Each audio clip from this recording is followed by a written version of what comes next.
here in Valcartier that was integrated to staff support and to our veterans. Our vets and military personnel, thank you for being here today. As you know, in 2 weeks, in fact, departures have already taken for the new operation under the command of Mr. Roch-Pelletier. I was here to announce our admiration and support for the 700 personnel gone to Afghanistan for training of the Afghan military, and so all our support is with you, and we're very proud of the work you're going to do there. And I'm very proud to be here today for some good news. To be here today with you veterans in Valcartier, as our brave soldiers are leaving for an important mission in Afghanistan to make an important announcement here on behalf of Canada's veterans, and I have good news for veterans as well. Dans la foulée de l'engagement indéfectible de notre gouvernement in the commitment that our government wants to give its vets easy transition to civilian life, and we have good news to announce today.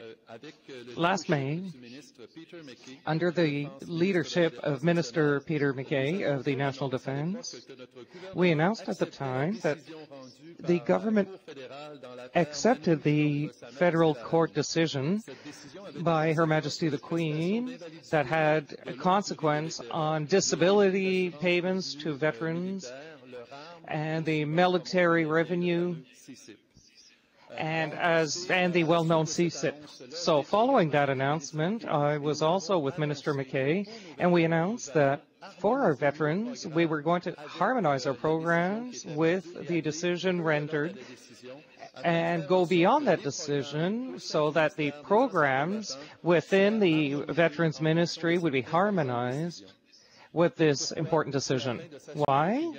It's to ensure that there will be solidarity or easy transition from military to civilian life. So the DND and the vets will support the harmonization of the programs that are often similar. So I am happy to announce today that veterans will now pass to action. I am announcing this morning that my ministry will stop deducting the amount of the disability pension from the income. We will also stop deducting the disability pension from the payment in order to harmonize our programs with the one of the DND and the historical announcement from our government. Immediately, Veterans Affairs Canada disability pension will no longer be deducted from the earnings loss benefits or the Canadian Forces income support benefits. These important changes announced this morning total $177 million over the next 5 years. These two allocations, one for revenue and one to the DND income, goes with the 2006 decision, since that time we've continued with progress and have brought the necessary changes to improve service to our veterans across the country. We did this a year ago. It was October 3rd when the improvements to the Veterans Charter came into effect specifically for veterans, those who were most injured and had severe illness. Today, we are going further, and consequently, veterans receiving one or the other of these pensions will soon receive a letter explaining to them that they will have an important increase in their income. So I asked my civil servants to communicate with the veterans the amount of this amount with the calculations of the amount that will be given to them. In addition, we will implement these increases rapidly, and all veterans affected by today's decision will get a notification about their monthly income. In the coming weeks, all veterans in receipt of these benefits will see this increase reflected on their monthly income. I also asked my staff to review the files of all veterans who applied for these pensions because their income was too high.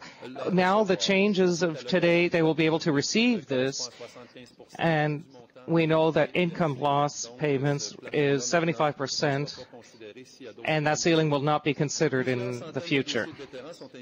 Several hundreds of veterans are affected, and this reflects our government's drive to respond to their needs and their families, where and when our vets need them, and we will continue to do all we need to ensure continuity and uniformity between the programs received by the DND and that of the Veterans Affairs. I also want to state this morning that I made another request to my ministry concerning the veterans' pension. Improving our legislation for the Veterans War allocation. Our government is working hard to provide quality and simplified services to our vets. And this is the reason why we are also planning to modify legally in order to harmonize that aspect. And this morning's announcement is effective as of October 1. As you know, a few months ago, I launched an initiative to simplify the process, and our vets are now receiving greater amounts, specifically for the VIP program. So no need to wait anymore. We also announced last week, and this affects particularly veterans that use, for example, automated transactions in their banks, which is called a My Back account. So we encourage all vets to register online for secure transactions and to update their files and to submit requests and to follow up on them in real time.